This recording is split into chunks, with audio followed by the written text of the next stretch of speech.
Dear student, आप सभी का स्वागत है हमारे यूट्यूब चैनल पर।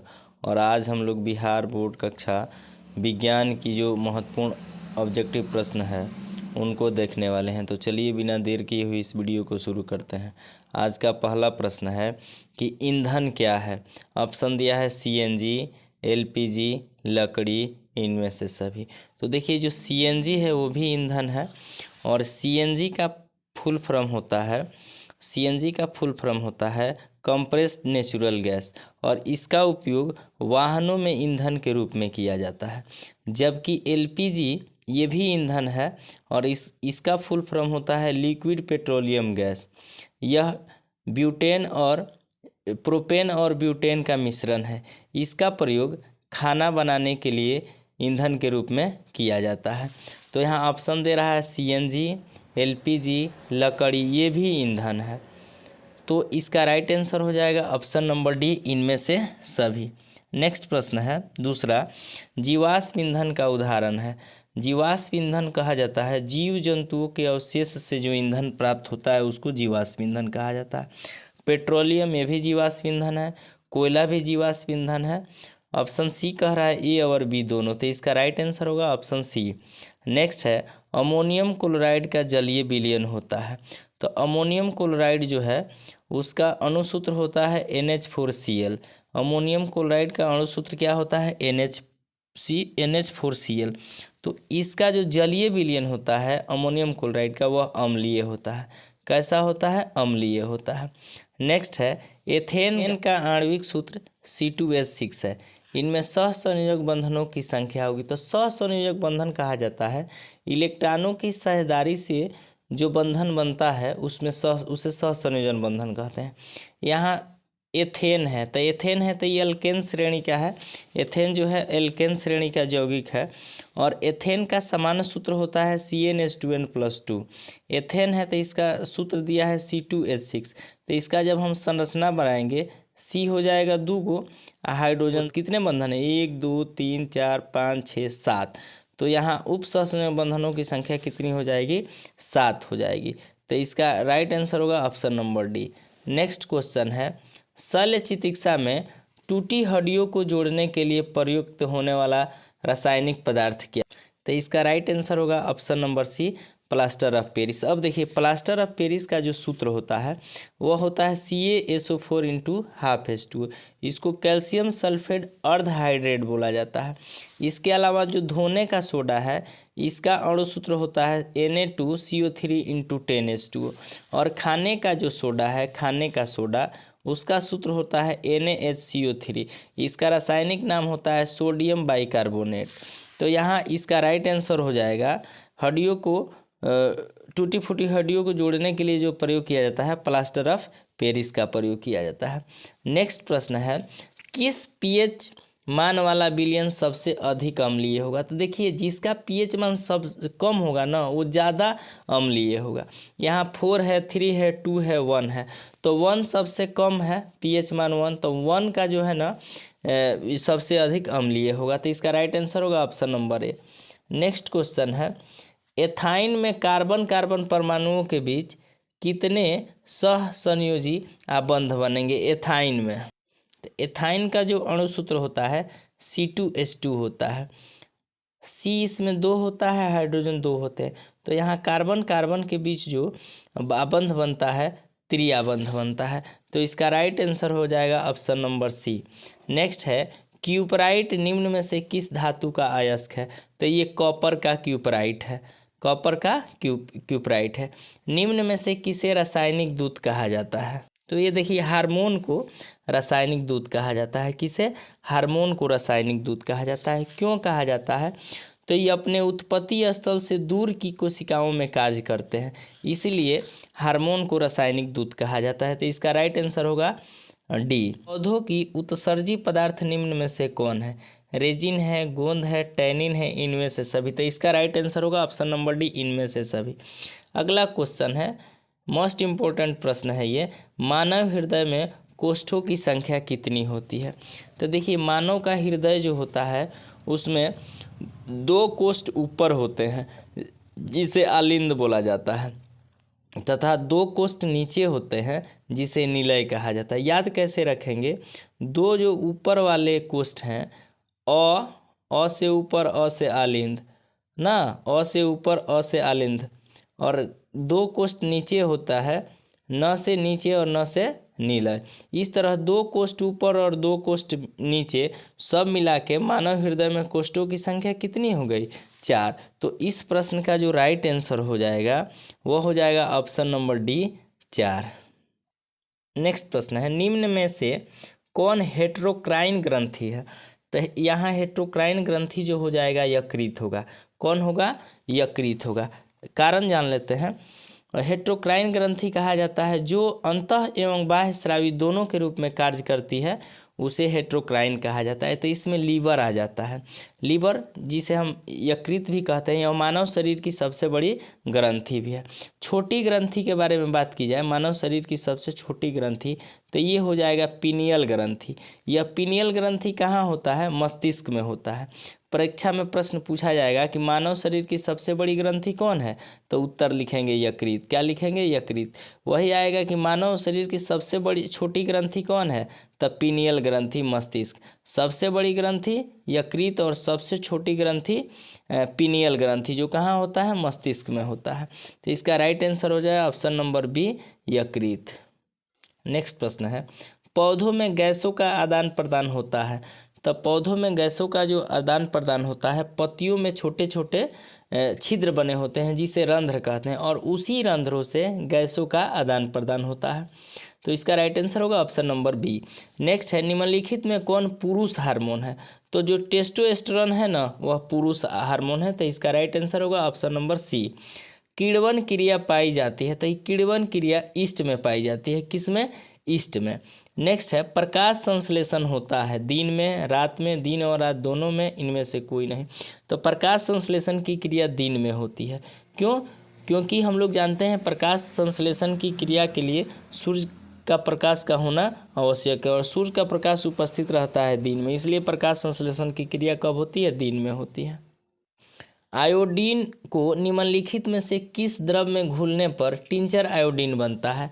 तो वह एथिल अल्कोहल। क्या, एथिल अल्कोहल। एथिल अल्कोहल का सूत्र क्या होता है, C2H5OS।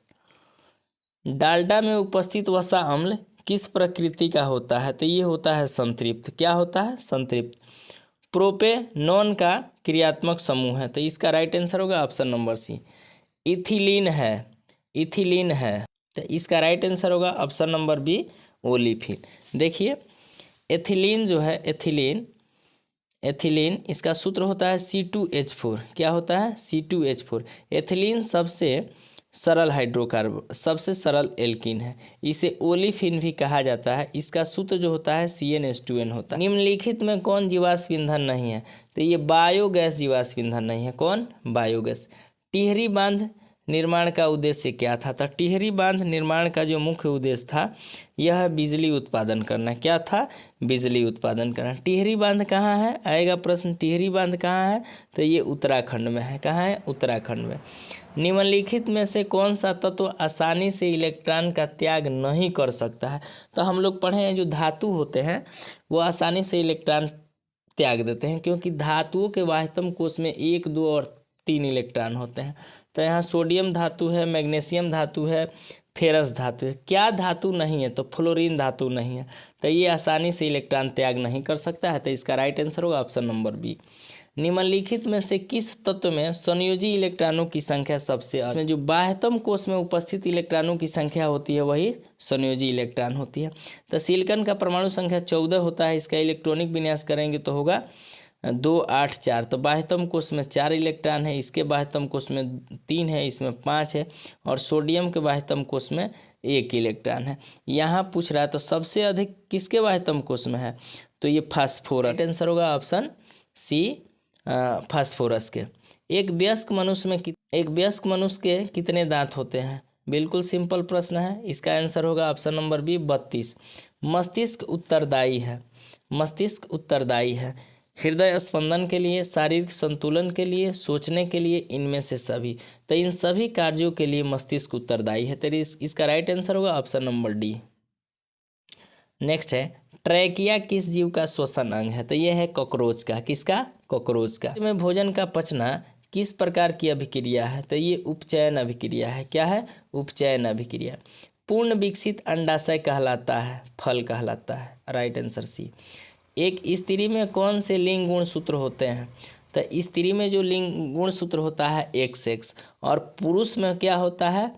XY होता है। तो इसका राइट आंसर होगा ऑप्शन नंबर बी XS। मृतोपजीवी का उदाहरण है, तो ये हो जाएगा गोबर छत्ता। क्या हो जाएगा? गोबर छत्ता। गाढ़ कोशिका की कौन सी भित्ति मोटी होती है? तो भीतरी। कौन? भीतरी। राइट आंसर होगा ऑप्शन नंबर ए। निम्नांकित में कौन सी धातु विद्युत का सुचालक? कौन सी अधातु विद्युत का सुचालक है? तो यह ग्रेफाइट हम लोग जानते हैं, ये कार्बन का अप्रूफ होता है और ये विद्युत का सुचालक होता है, पेंसिल वगैरह में लगा रहता है। नेक्स्ट क्वेश्चन है, बैटरी का सांद्र अम्ल है, तो इसका आंसर होगा ऑप्शन नंबर सी, सांद्र सल्फ्यूरिक अम्ल, जिसका सूत्र H2SO4 होता है। काली चूना का रासायनिक सूत्र है। काली चूना बोला जाता है कैल्शियम ऑक्साइड को। क्या बोला जाता है? कैल्शियम ऑक्साइड को। इसका राइट आंसर हो जाएगा ऑप्शन नंबर सी, CaO। CaCO3 जो है कैल्शियम कार्बोनेट है ना, CaOH का होल ट्वाइस ये है बुझा हुआ चूना, जिसे कैल्शियम हाइड्रोक्साइड कहा जाता है। यहाँ पूछ रहा है कली चूना का रासायनिक सूत्र है, तो कैल्शियम ऑक्साइड CaO। आयोडीन युक्त नमक है, तो इसका आंसर हो जाएगा option number B. Next question है, प्लास्टर ऑफ पेरिस का रासायनिक नाम है। अभी हम लोग पढ़ के आए हैं रासायनिक प्लास्टर ऑफ पेरिस का प्रयोग हड्डियों को जोड़ने में होता है, मूर्ति वगैरह बनाने में होता है, और इसका सूत्र होता है, प्लास्टर ऑफ पेरिस का जो सूत्र होता है CaSO4 × 12H2, CaSO4 × 12H2, और इसका रासायनिक नाम है कैल्शियम सल्फेट अर्ध हाइड्रेट। तो इसका राइट आंसर होगा ऑप्शन नंबर डी। लौंग तेल किस प्रकार का सूचक है? सबको पता है गंधीय सूचक है। घरेलू गैस LPG का प्रमुख अवयव है, तो इसका प्रमुख अवयव जो होगा ब्यूटेन हो जाएगा। कौन होगा? ब्यूटेन हो जाएगा। C60 फुलरिन की आकृति निम्नलिखित में से किसके जैसी होती है? तो ये फुटबॉल के जैसी होती है। कैसी? फुटबॉल की जैसी। नेक्स्ट प्रश्न है, लेंस की आवर्धन का SI मात्रक है। तो देखिए आवर्धन का कोई बीमा नहीं होता है, कोई मात्रक नहीं होता है, तो यहाँ हो जाएगा मात्रक विहीन। किसी अंतरिक्ष यात्री को आकाश कैसा दिखाई देता है? तो अंतरिक्ष यात्री को आकाश काला दिखाई देता है। कैसा दिखाई देता है? काला दिखाई देता है। गोलीय दर्पण के परावर्तक पृष्ठ की वृत्ताकार सीमा रेखा को का व्यास कहलाता है। क्या कहलाता है? तो ये दर्पण का द्वारक कहलाता है। राइट आंसर होगा ऑप्शन नंबर सी। किस दर्पण में दूर की वस्तु का प्रतिबिंब सदैव सीधा दिखाई देता है? तो हम लोग जानते हैं अवतल में तो उल्टा सीधा सब प्रकार का दिखाई देता है, उत्तल में सीधा दिखाई देता है, समतल में भी सीधा दिखाई देगा। तो इसका राइट आंसर होगा ऑप्शन डी, या तो समतल या उत्तल। अगला प्रश्न है, अवतल दर्पण की फोकस दूरी होती है। तो अवतल दर्पण की फोकस दूरी जो है ऋणात्मक होती है। कैसी होती है? ऋणात्मक होती है। किस दर्पण से हमेशा वस्तु से छोटा प्रतिबिंब प्राप्त होता है? तो उत्तल दर्पण से। इसलिए उत्तल दर्पण का प्रयोग गाड़ियों के साइड मिरर के रूप में भी किया जाता है। तो इसका राइट आंसर होगा ऑप्शन नंबर ए। प्रकाश का प्राथमिक रंग है। तो प्राथमिक रंग के लिए हमने एक ट्रिक बनाया है, बड़ी ही शानदार ट्रिक है। रंग वगैरह जब हम घोलते हैं किसी बर्तन में, तो उसको अच्छी तरह से हम लोग हिलाते हैं। क्या करते हैं? हिलाते हैं। तो हिलाना से हम ट्रिक बनाए हैं। ह से हरा, ला से लाल और ना से नीला। हिलाना, ह से हरा, ला से लाल और न से नीला। तो हरा, लाल और नीला प्राथमिक रंग है। तो यहाँ ऑप्शन में क्या दिया है? नीला भी है, हरा भी है, लाल है, इनमें से सभी है। तो इसका राइट आंसर होगा ऑप्शन डी, इनमें से सभी। तारों का टिमटिमाना प्रकाश के किस घटना को दर्शाता है? तो ये प्रकाश के अपवर्तन को दर्शाता है। लेटेक्स सामान्यतः कहाँ पाया जाता है? तो ये बरगद में पाया जाता है। मानव मूत्र में यूरिया की प्रतिशत मात्रा होती है। तो देखिए मानव मूत्र जो होता है ना, उसमें 96% जल होता है और 2% यूरिया की मात्रा, 96 2 98 और 2% अन्य पदार्थ होते हैं। तो यहाँ पूछ रहा है मानव मूत्र में यूरिया की प्रतिशत मात्रा होती है। कितनी होती है? 2%। भ्रूण का विकास होता है। तो भ्रूण का विकास गर्भाशय में होता है। अगला प्रश्न है, निकट दृष्टि दोष में किस लेंस का प्रयोग किया जाता है? तो यहाँ ध्यान देंगे, जब निकट दृष्टि दोष होगा, निकट में और दूर में बड़ा नाम है निकट का, और ये चश्मा ये लेंस का भी बड़ा नाम है। तो बड़ा दोष का बड़ा उपचार और छोटा दोष का छोटा उपचार। निकट दृष्टि दोष के लिए अवतल लेंस का व्यवहार किया जाता है और दूर दृष्टि दोष के लिए उत्तल लेंस। चाहे ऐसे भी आप याद कर सकते हैं, निकट में 3 अक्षर है और इसमें 4 अक्षर है, इसमें 2 अक्षर है, इसमें 3 अक्षर है। बड़ा का बड़ा, छोटा का छोटा। तो यहाँ पूछ रहा है कि निकट दृष्टि दोष में किस लेंस का प्रयोग होगा, तो अवतल लेंस का प्रयोग होगा। लेंस की क्षमता का मात्रक क्या होता है, तो लेंस की क्षमता का मात्रक डायऑप्टर होता है। क्या होता है, डायऑप्टर होता है। नेक्स्ट प्रश्न है 1 किलोवाट घंटा बराबर होता है। यहाँ समझने का प्रयास कर रहे हैं। 1 किलोवाट घंटा को 1 यूनिट बोला जाता है। क्या बोला जाता है, 1 यूनिट। यह विद्युतीय ऊर्जा का मात्रक होता है। किसका मात्रक होता है, विद्युतीय ऊर्जा का। यहाँ 1 किलोवाट घंटा, 1 किलो का मतलब होता है 1000, वाट का मतलब वाट, घंटा का मतलब घंटा को सेकंड में बदलना है, तो 60 से गुना करेंगे मिनट होगा, फिर 60 से गुना करेंगे तो सेकंड हो जाएगा। अब देखिए यहाँ 1000 है, 1000 को हम 10 के पावर 3 लिख सकते हैं। 60 में 60 से गुना करेंगे 3600 वाट आ सेकेंड। अब इसको जब मानक रूप में लिखेंगे तो 3.6 गुने 10 के पावर 6 वाट गुने सेकेंड जूल होता है। तो 1 किलोवाट घंटा बराबर होता है 3.6 गुने 10 के पावर 6 जूल। ऑप्शन में दिया है तो हाँ, ऑप्शन नंबर ए इसका राइट आंसर हो जाएगा। नेक्स्ट है प्रकाश का चाल न्यूनतम होता है। तो हम लोग जानते हैं कि प्रकाश की चाल सबसे अधिक इसमें होती है निर्वात में। निर्वात में प्रकाश का चाल 3 गुने 10 के पावर 8 मीटर प्रति सेकेंड स्क्वायर होता है। यहाँ पूछ रहा है सबसे कम किस में होगा, तो ठोस में सबसे कम होता है, ठीक ना। तो यहाँ निर्वात दिया है, जल दिया है, वायु दिया है और कांच दिया है। तो कांच है ठोस, ये इसमें प्रकाश का चाल जो है सबसे कम होगा। राइट आंसर होगा डी। निम्न में से किस लेंस की फोकस दूरी धनात्मक होती है, तो उत्तल लेंस की फोकस दूरी धनात्मक होती है। किसकी, उत्तल लेंस की। वायुमंडल में नाइट्रोजन की मात्रा है, सबको पता है वायुमंडल में नाइट्रोजन की मात्रा कितना है, 78%। प्रकृति में पृथ्वी पर ऊर्जा का मुख्य स्रोत क्या है, कोयला है, पानी, वायु, सूर्य का प्रकाश। तो इसका राइट आंसर होगा ऑप्शन डी, सूर्य का प्रकाश। द ओरिजिन स्पेसीज नामक पुस्तक किसने लिखा, तो इस पुस्तक के लेखक डार्विन हैं। कौन है, डार्विन। ओजोन के अणु में ऑक्सीजन की परमाणु की संख्या होती है, तो ओजोन का सूत्र सबको पता होगा, O3। अगला प्रश्न है पौधों में प्रकाश संश्लेषण का स्थान है, तो इसका स्थान है क्लोरोप्लास्ट। परिशेषिका हिस्सा है आहार माल का। राइट आंसर होगा ऑप्शन ए। एक खाद्य श्रृंखला में तीसरे पोषी स्तर पर हमेशा कौन रहता है, तो तीसरे पोषी स्तर पर मांसाहारी जीव रहते हैं। कौन, मांसाहारी। निम्न में कौन से समूहों में केवल जैव निम्नीकरण पदार्थ है, तो राइट आंसर होगा ऑप्शन ए, घास, पुष्प एवं चमड़ा। प्रतिरोधकता का एसआई मात्रक क्या है, तो प्रतिरोधकता का एसआई मात्रक ओम मीटर है। क्या है, ओम मीटर। जब एक से अधिक प्रतिरोध श्रेणी क्रम में जुड़े हैं तब भौतिक राशि उससे उत्पन्न होगी। कौन सी भौतिक राशि उत्पन्न होगी, तो उससे उत्पन्न होगी विद्युत धारा। राइट आंसर होगा ऑप्शन बी। अनवीकरणीय ऊर्जा है, अनवीकरणीय बोला जाता है। एक होता है नवीकरणीय जो समाप्त न हो, उसका भंडार जो है अनिश्चित है। एक होता है अनवीकरणीय, एक बार प्रयोग करने के बाद वो समाप्त हो जाए। तो यहाँ कोयले से प्राप्त ऊर्जा अनवीकरणीय ऊर्जा का उदाहरण है, ऑप्शन नंबर सी। अगला प्रश्न है ऊर्जा के 2 अनवीकरणीय स्रोत हैं, तो इसका राइट आंसर होगा ऑप्शन बी, गोबर गैस तथा जैव मात्रा। उत्तम ऊर्जा का स्रोत वह है जो सरलता से सुलभ हो सके, जो प्रति एकांक आयतन अथवा प्रति एकांक द्रव्यमान में अधिक हो, जिसका भंडारण तथा परिवहन आसान है, जिनमें ये सभी गुण मौजूद हैं। तो उत्तम ऊर्जा के ये सभी गुण हैं, तो इसका राइट आंसर होगा ऑप्शन नंबर डी।